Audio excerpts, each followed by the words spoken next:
On the 9th floor of a high-rise building in Bulawayo, all right, morning everyone. Today is an early morning news meeting begins in earnest. 17 March. Let's start with the news. What do we have with our news stories? Meet the Radio Dialogue team, also known as Zimbabwe Community Radio.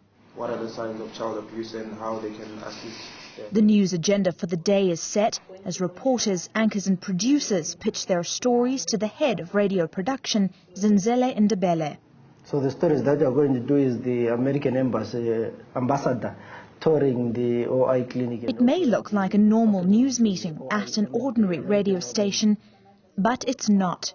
Radio Dialogue has never been granted a license to broadcast in Zimbabwe, even though it's been in operation since 2000. The whole thing is put together into a 1-hour program. It's then uploaded onto the internet and eventually gets to South Africa, where it's transmitted back into Zimbabwe. It's rather, it's traveling around the world to be able to broadcast next door, but that's the situation here. That's the only way to do it legally and to survive. Is Zimbabwe Community Radio? And survive they do, despite having their offices raided several times and nearly all their reporters and top management jailed. One person, one farm policy. They continue broadcasting back into Zimbabwe via shortwave radio, informing the nation independent of government.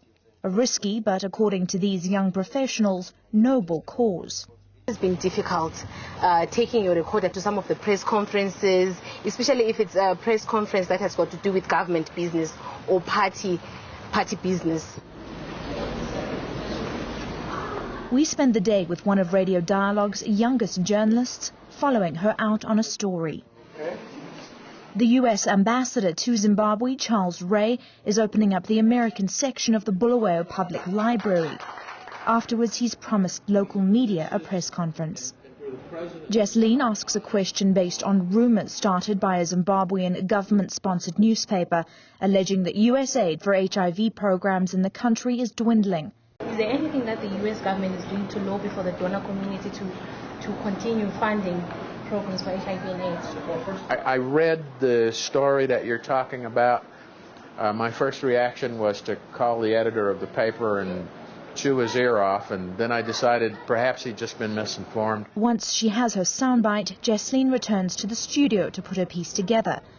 Only that's not quite as easy as it sounds. There's a power cut in the building and the elevators aren't working. This apparently is a regular occurrence. We're taking the stairs right now up to Radio Dialogue, which is actually on the 9th floor.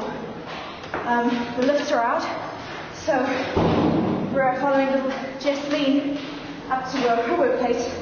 She's a lot more used to it than we are. Obviously, 9 flights of stairs is taking its toll on the 8th floor. Only slightly winded, Jesseline starts packaging her story. The challenge that we have as well is, our internet connection is not that good. And also the power cuts. Sometimes when you're done with the program, we're still working, the power goes. Those are some of the challenges that it's not only political or being arrested, but I guess if power goes, it's a bit of, a form of sanction as well. Zenzele is a staunch believer of what he calls liberalizing the airwaves. But he and others are bitterly disappointed with the results of the recently signed global political agreement, which promised in Article 19 to register all radio stations and issue them with licenses. Yet there has been little action from government. I ask him why he believes Zimbabweans need a community radio station. Development goes with information. People are not informed. The radio station that is there, or the stations that are there, which is ZBC basically, is biased. It's, normally it's a propaganda tool. It's used for, by ZANU-PF in campaigning. But not only that, it does not cover the whole nation. ZBC covers only 20% of the population. That's where Radio Dialogue and other community radio stations come in, with reporters stationed around the country. Funded by donors, the broadcasts air from 8 to 9 p.m. News and current affairs programs are read in English, Shona and Ndebele. It's illegal to even own a transmitter.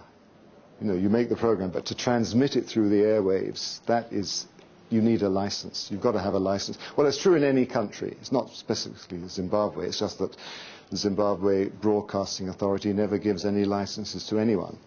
This is the first time that Radio Dialogue has really gone public. Aren't you worried about some kind of retaliation when this program airs? We hope there won't be any major repercussions, and they won't raid us, and they won't bomb us, and they won't shoot us. But something's got to be done to push.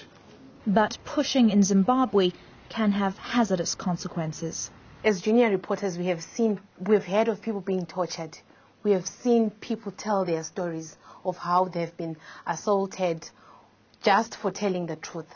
Yet they do it, and miraculously through the power cuts, water cuts, threats of intimidation and painfully slow internet, there is a broadcast recorded in Bulawayo and aired every night. Or visit our website on www.zikora.com. The interesting part is that the Zimbabwean people have a story to tell every day.